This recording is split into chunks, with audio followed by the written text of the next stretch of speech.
Seiring dengan berakhirnya 5 tahun Seonyol atau Tahun Baru, Yunha menghadiri pesta akhir tahun grup Sirius, sebuah acara yang mempertemukan para eksekutif dan anak-anak mereka. Sambil memandangi orang-orang berbicara dengan riang di bawah cahaya lampu gantung, Yunha di sini merenungkan perjalanan hidupnya dari hari-hari menyenangkan hingga momen-momen yang kelam, dari keberhasilan hingga kegagalan yang sulit untuk dihindari. Dengan keengganan untuk menghadapi kenyataan, dia pun meneguk sampahnya non-alkohol dalam sekali tegukan, ya meskipun rasanya mengecewakan. Melihat sekeliling, Yunha pun menyadari bahwa banyak wajah baru di pesta ulang tahun ini.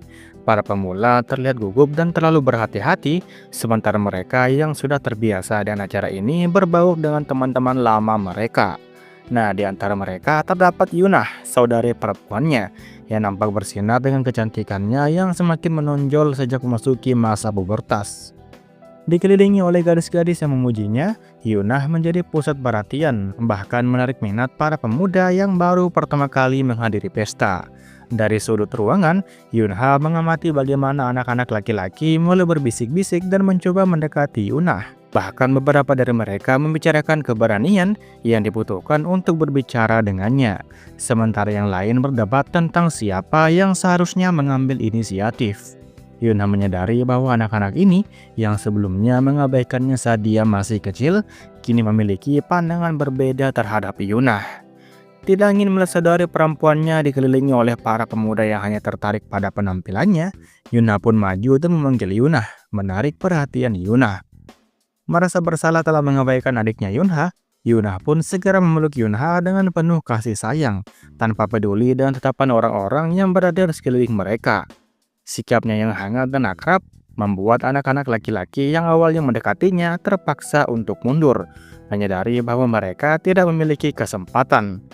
Saat musik dansa mulai mengalun, beberapa pemuda berusaha mengajak Yunha untuk menari. Namun sebelum mereka sempat melakukannya, Yunha justru maju dan mengulurkan tangannya kepada Yunah. Terkejut namun tersenyum, Yunah menerima ajakan dari adiknya dan mereka berdua berjalan ke tengah ballroom.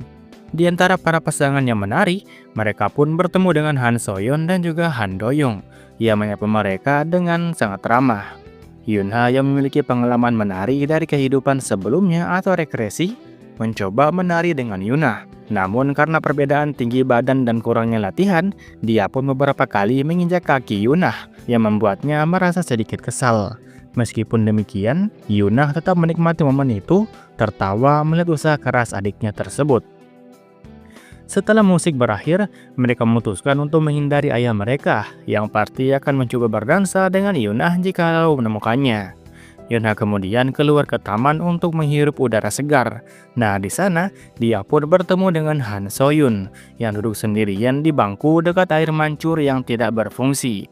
Seperti biasa, mereka bertukar sindiran dengan Yunha menggoda Sohyun yang selalu muncul dimanapun dia berada.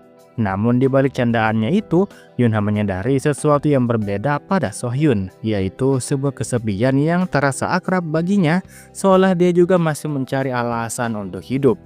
Dengan suasana pesta yang terus berlangsung di dalam ruangan, Yunha dan Sohyun pun larut dalam percakapan mereka, menghadapi malam tahun baru dengan perasaan yang campur aduk. Oke, selanjutnya kita berpindah menceritakan chapter 116. Pada tahun ke-6 kalender lunar, Yunha yang berusia 11 tahun telah melewati liburan musim dingin dan menghadiri upacara penutupan sekolah. Saat ditugaskan ke kelas baru, dia tidak terlalu terkejut karena sudah menduga akan ditempatkan di kelas yang sama dengan teman-temannya sebelumnya. Selama setahun terakhir, dirinya telah melatih Yunhyuk dalam seni bela diri. Meskipun sering kelelahan hingga pingsan, tetapi Yunhyuk tidak pernah menyerah dan terus berusaha untuk bangkit. Semangatnya yang pantang menyerah membuat Yunha semakin termotivasi untuk melatihnya dengan lebih serius. Setelah sekolah, Yunha berencana pergi ke taman kanak-kanak Yunhae untuk menghadiri pertemuan orang tua. Meski ibunya mengatakan bahwa dia tidak perlu datang, tetapi Yunha tetap ingin melihat adiknya, terutama karena Yunhae sekarang tinggal di Akademi Menengah Pemain dan jarang bisa ditemui di TK. Nah, saat dia tiba di TK Doan, tempat itu tampak kecil dibandingkan dengan ingatannya. Dirinya mengenakan sandal dewasa dan berjalan menyusuri lorong hingga menemukan ibunya di antara para orang tua yang lain. Yunae yang duduk rapi di depan nampaknya mendengarkan guru TK dengan penuh perhatian. Ya, guru itu adalah Pak Tayo yang masih terlihat sama seperti 3 tahun yang lalu. Bahkan di foto-foto lama, wajahnya tidak berubah sedikit pun, membuat Yunha bertanya-tanya apakah pria itu benar-benar seorang manusia.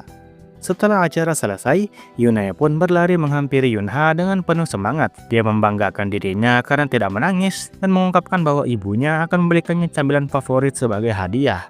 Yunha pun mengelus kepala dari adiknya, Yunae, merasa heran dengan perubahan selera makan Yunae yang kini lebih menyukai makanan ringan khas orang tua. Saat itu, Pak Tayo mendekat dan menyapa Yunha dengan senyuman lembut. Dia masih mengingat bagaimana dirinya sering mendapatkan masalah saat masih kecil karena bertengkar dengan Winji dan juga Yunhyuk. Namun nostalgia itu hanya berlangsung sebentar saja, karena tiba-tiba Yune dengan polosnya berteriak bahwa dia juga ingin membunuh goblin, seperti yang pernah dilakukan oleh Yunha kakaknya. Yunha langsung menyadari bahwa dia dalam bahaya. Pak Tayo mungkin tersenyum, tetapi itu bukanlah senyuman ramah. Itu adalah ekspresi yang harus dihindari. Namun sebelum ia bisa melarikan diri, ibunya yang berdiri di belakangnya dengan senyuman dingin bertanya kepada Yunha, apakah Yunha benar-benar menceritakan hal itu kepada adiknya. Mencoba menyelamatkan diri, Yunha pun buru-buru menyalahkan kakaknya. Tetapi kebohongannya tidak berhasil. Yunae terus mengulang-ulang cerita tersebut dengan penuh semangat, yang membuat Pak Tayo dan ibunya semakin menatapnya dengan penuh maksud tersembunyi. Dan akhirnya sebagai hukuman, Pak Tayo pun menarik pipi Yunha sampai menggembung seperti mochi. Setelah itu, Yunae memperkenalkan Yunha kepada seorang teman barunya, seorang gadis kecil bernama Sun Mie yang memeluk boneka beruang. Saat melihatnya, Yunha merasa bahwa nama itu terdengar sangat familiar. Dia pun lalu mengingat Sun Kijon, seorang penjaga yang pernah menjadi anggota pesta bunga kabut. Sun Kijon adalah pria yang kehilangan alasan untuk bertarung setelah mengalami tragedi yang besar. Dirinya telah membunuh putrinya sendiri, yaitu Sun Mie, yang telah berubah menjadi monster akibat infeksi. Meskipun semua orang berusaha menghiburnya dan mengatakan bahwa itu adalah satu-satunya pilihan, Sun Kijon terus menyesali perbuatannya. Dia merasa bahwa lebih baik menjadi monster saja bersama dengan putrinya daripada membunuhnya dengan tangannya sendiri. Sekarang, melihat gadis kecil bernama Sun Mie yang sedang bermain dengan Yune, Yunha mulai mempertanyakan apakah dia benar-benar bertemu kembali dengan putri yang seharusnya sudah mati. Bayangan masa lalu Sun Kijon dan penderitaannya kembali terlintas di benaknya. Sementara itu, Yunae dan Sun Mie menaiki perosotan secara terbalik dengan penuh tawa, tidak menyadari bahwa Yunha sedang dihantui oleh kenangan kelam dari kehidupan sebelumnya. Oke, selanjutnya kita pindah ke chapter 117. Yunha telah menyesuaikan diri dengan kehidupan sebagai siswa kelas 4. Wali kelasnya saat ini adalah Tuan Im Do-hon dan anak-anak di kelasnya cukup ramah. Namun salah satu tugas yang mengganggunya adalah memberi makan kelinci yang dipelihara di belakang gimnasium. Setiap kelas bergiliran melakukan tugas ini, dan giliran Yunha akan tiba lagi pada saat minggu depan. Dia merasa malas karena harus bangun lebih awal hanya untuk memberikan makan kepada kelinci. Suatu hari, saat Yunha sedang mengerjakan tugas korannya, dia pun menemukan sebuah amplop misterius di dalam lacinya. Amplop itu memiliki stiker berbentuk hati yang membuat Minji dan teman-temannya langsung curiga bahwa itu adalah surat cinta. Saat suasana di kelas mulai heboh, Yunhyuk yang bersaja datang ikut memperkeruh keadaan dan mengumumkan bahwa Yunha telah menerima surat cinta.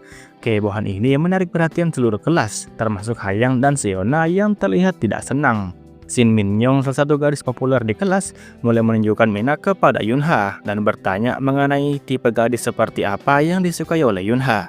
Namun Yunha hanya mengabaikan pertanyaannya dan menyuruh semua orang untuk kembali ke tempat duduknya.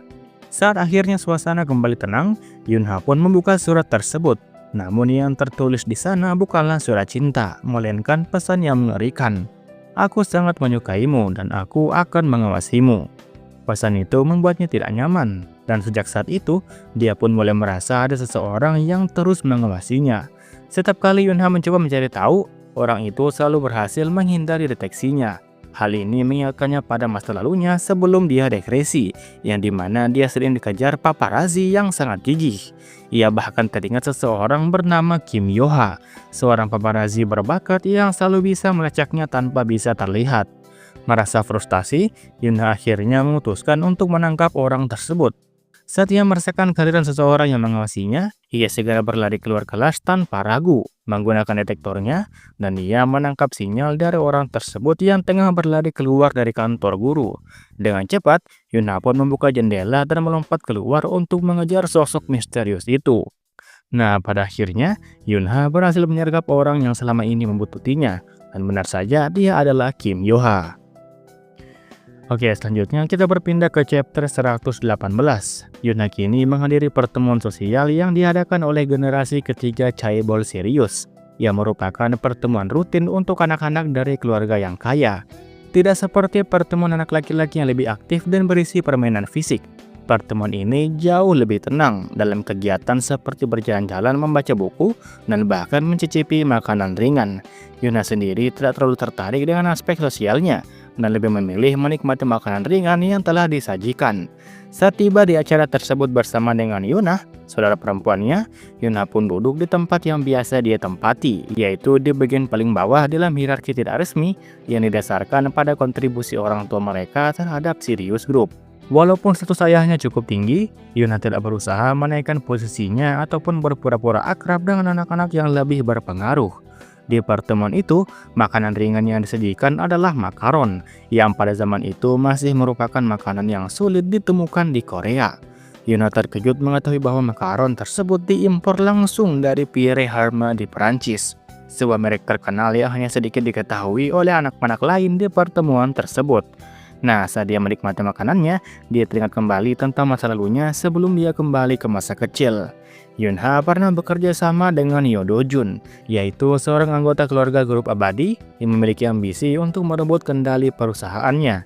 Yunha dulunya membantu Yo Do-jun mengamankan dana rahasia, tetapi kemudian dia menyadari bahwa dunia bisnis Chaebol penuh dengan intrik yang berbahaya. Nah, pada akhirnya, Yo Do-jun pun berhasil merebut kekuasaan, tetapi Yunha tidak ingin berurusan dengannya lagi dalam kehidupan kali ini. Suasana pertemuan mulai berubah ketika Sohyun, salah satu anak yang berpengaruh atau petinggi dari Sirius Group, bertanya kepada Yunha tentang lokasi liburan musim panas yang mereka rencanakan. Karena Yunha tidak memperhatikan, suasana pun menjadi canggung, dan seorang anak laki-laki bernama Gong Baigi mencoba mempermalukannya di depan anak-anak yang lain. Gong Baigi berasal dari keluarga yang memiliki posisi penting dalam Sirius Group, dan sepertinya dia ingin menunjukkan dominasinya. Namun Yunha nampaknya tidak terintimidasi. Dia dengan tenang menghadapi situasi tersebut, mempertanyakan mengapa Gong Baigi begitu peduli dengan perasaannya terhadap Sohyun. Yunha kemudian membalikan situasi dengan mengajukan pertanyaan balik yang membuat Gong Baigi terdiam seketika. Sikapnya yang tenang namun tajam membuat suasana ruangan menjadi kaku, dan anak-anak yang lain hanya bisa menonton bagaimana Yunha menangani situasi dengan caranya sendiri. Pada akhirnya, Yunha tetap menjaga posisinya tanpa merasa perlu membuktikan apapun kepada anak-anak Chaebol yang lain. Dia lebih memilih menikmati makanannya dan menghindari keterlibatan lebih jauh dalam drama sosial yang tidak perlu. Oke, selanjutnya kita berpindah ke chapter 119. Sudah lebih dari 3 tahun sejak Yunha mulai mengajarkan seni mengendalikan mana kepada anak-anak ataupun teman-temannya. Selama waktu itu, pertumbuhan mereka nampak sangat pesat, tetapi yang paling menonjol di antara mereka adalah Hayang.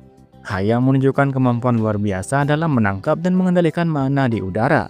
Dia mampu menyuntikkan mana miliknya sendiri untuk menekan dan menyimbangkan kemahadiran mana di sekitarnya.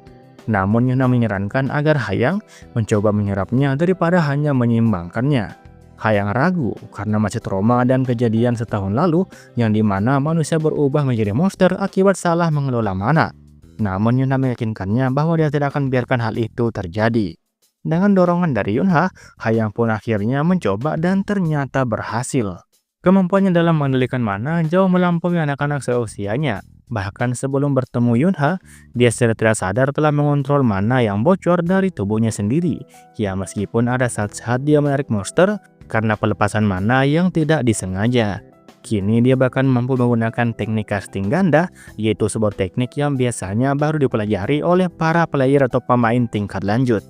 Di sisi lain, Minji dan Seona masih kesulitan untuk menyimbangkan kemahadiran mana di sekitar mereka. Mereka di sini hanya mampu menangkapnya tanpa bisa mengimbanginya secara penuh.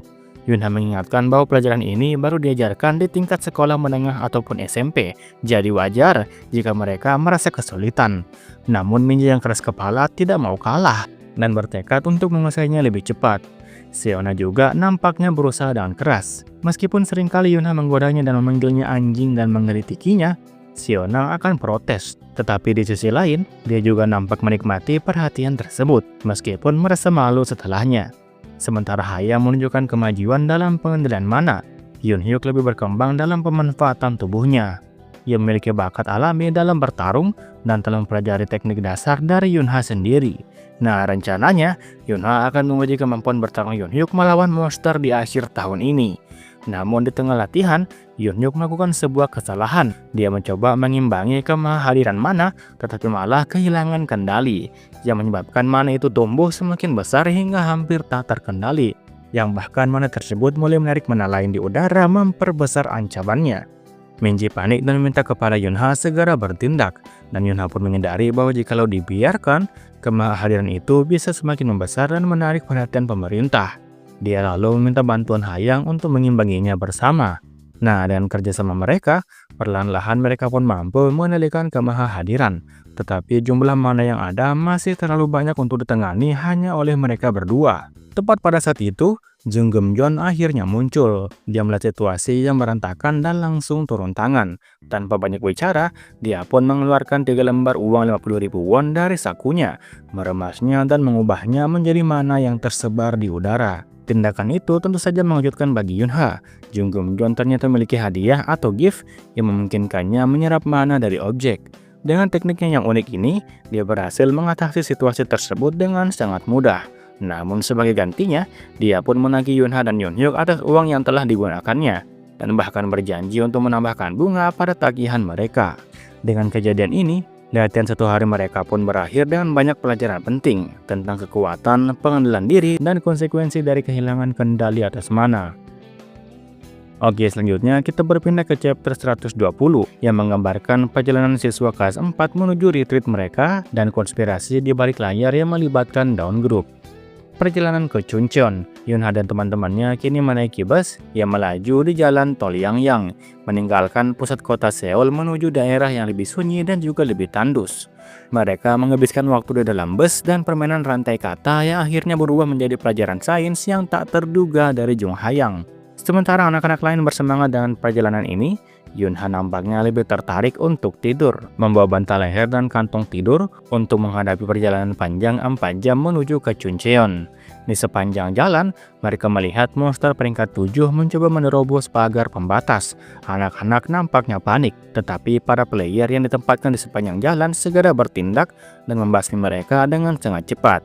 Yunhyuk bertanya tentang siapa mereka, dan Yunha menjelaskan bahwa kebanyakan adalah parti kecil ataupun tentara bayaran yang menjaga jalan raya.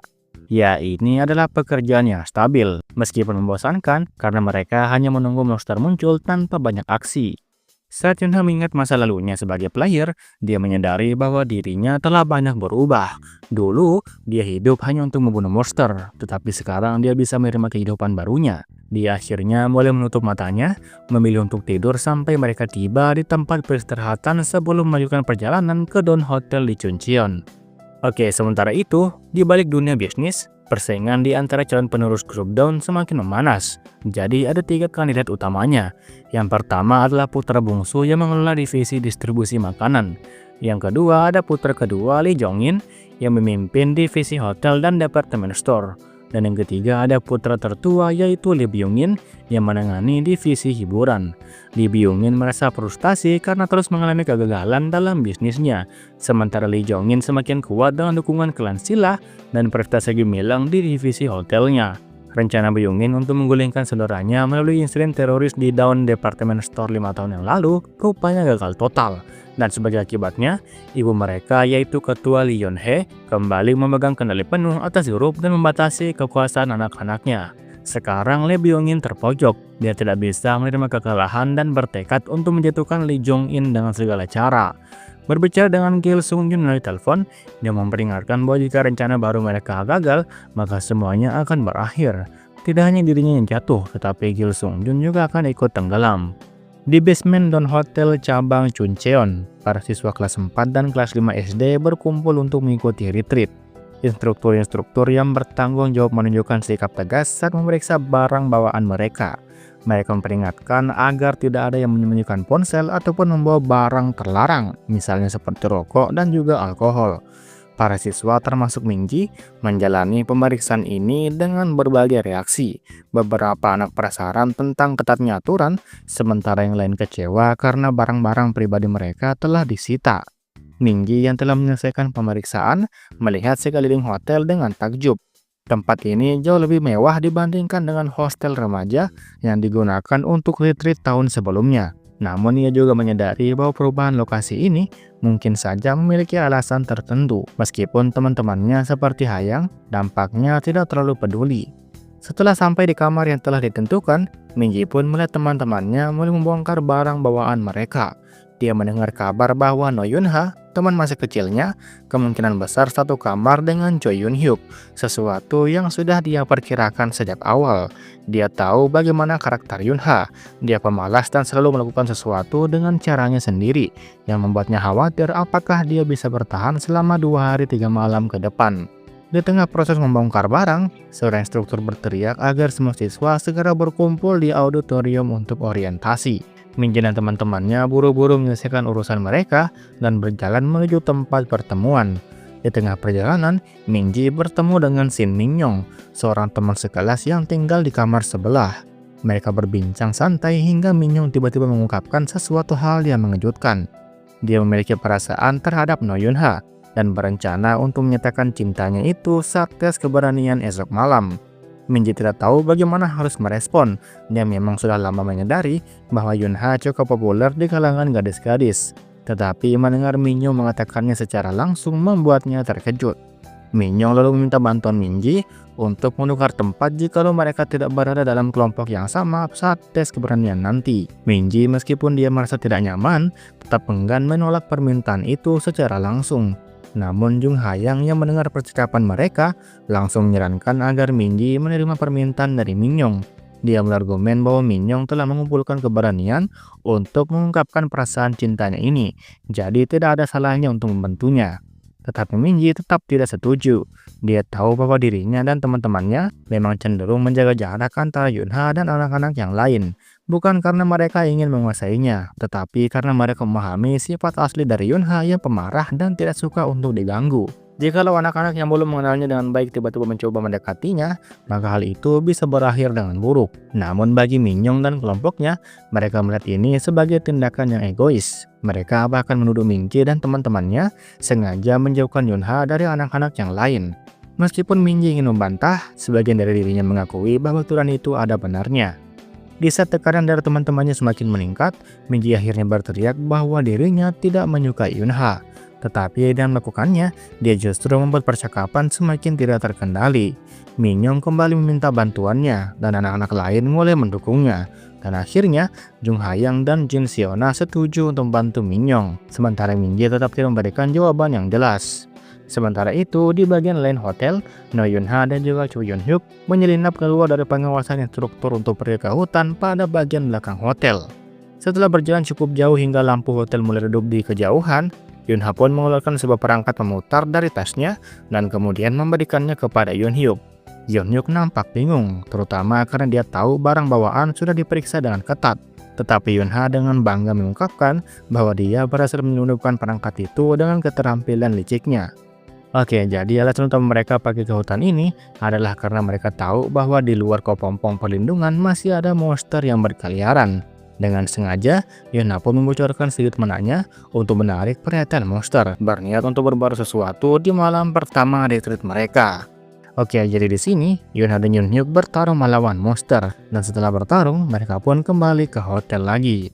Oke, selanjutnya kita ke chapter 122. Pada malam hari di asrama tempat Yunha dan teman-temannya menginap selama camp pelatihan, suasana semakin ramai ketika terjadi perang bantal di antara para siswa laki-laki.